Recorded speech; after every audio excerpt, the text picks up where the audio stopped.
In the time of the ancient dynasties, in a household in the mountains, there were two children who grew up under the same roof. He was the son of the family. She was his cousin, an orphan who came to live with his uncle when she had no one left. They did not know then that the mountain had already decided everything. They grew up sharing everything: the same courtyard, the same seasons, the same view of the mountain from the same window. Two children without suspicion, without guard, without the walls that the world builds between people later. They were each other's first friend, first comfort, first home. The years passed the way years do, quietly, and then all at once. The children became young people. And one spring morning, walking the path they had walked 1,000 times before, he looked at her and understood. This was not childhood anymore. This was something the world did not have a safe name for. She had loved him long before either of them spoke of it. The way she had always loved him, completely, without condition, without asking anything in return. She was the orphan cousin who came with nothing. She gave everything. That was her nature. That was her gift. And in the end, her sorrow. He had risen. The family had risen with him. An official now, wearing the hat of the emperor's service, and his family saw opportunity. Why marry a poor orphan cousin with no family behind her? There was a daughter of a higher official, pretty and powerful. The match was decided. He was not consulted. In that world, sons obeyed. She heard the news the way Dayu heard it. Not with anger, not with protest, with a quiet, devastating understanding. She had always known the world would find a way to stand between them. She was the orphan cousin who came with nothing. The world had decided that nothing was what she deserved. He was ordered to join the army. The emperor's summons, far away from the mountain, far away from everything he loved. His family was pleased. Distance would solve the problem of the cousin. Distance would make him forget. They did not understand that some things do not forget. They only wait. He came to say goodbye before the army took him away. They stood in the morning mist, the orphan cousin and the official's son, for the last time in this life. There were no words left. There was only the mountain and the light and the terrible truth that the world had won. That same night, fire came to the house. How it started, no one knew. What mattered was this: she was inside, and he, who should have already left, had not yet gone, because he could not make his feet carry him away from her.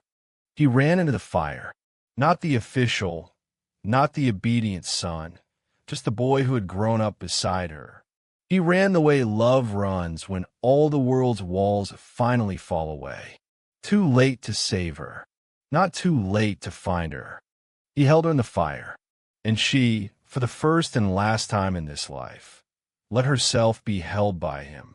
The world had taken everything from them, but it could not take this moment. This one moment belonged to them completely. With her last breath, they made a promise, or he made it to her. It no longer mattered who spoke first. They said it together, the way people say things that are already true. In the next life, we will finish what this life could not hold. In the next life, we will marry. She did not cross the river of forgetting. The love was too complete, the promise too sacred. She took the form the mountain offered her, and she waited. Season after season, dynasty after dynasty. The fox on the mountain who never left. 100 years passed, then another 100. Dynasties rose and fell.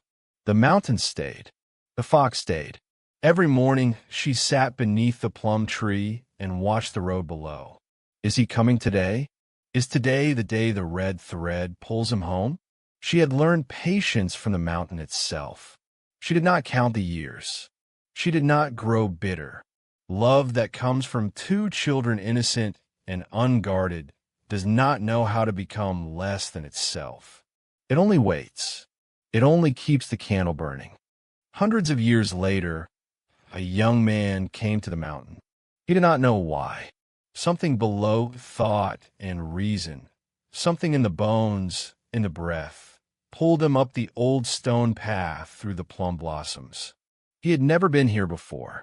He knew every step. He saw her sitting beneath the plum tree, as if she had always been there. She looked up. Their eyes met, and something happened that had no name in this life, only a name from the one before. I have known you before. I have always known you. She showed him the flowers on her arm, a birthmark she had carried since birth, shaped like the plum blossoms of a courtyard she had never seen in this life. He stared. His hand moved to his belt, where he had always carried a small jade piece, ancient, worn smooth, that had been passed to him with no explanation. He had carried it his whole life without knowing why. The jade piece fit perfectly against the flowers on her arm. It had always been meant for her. It had waited too, carried by one soul across hundreds of years, looking for the arm it belonged to. The red thread pulled tight. The mountain was satisfied.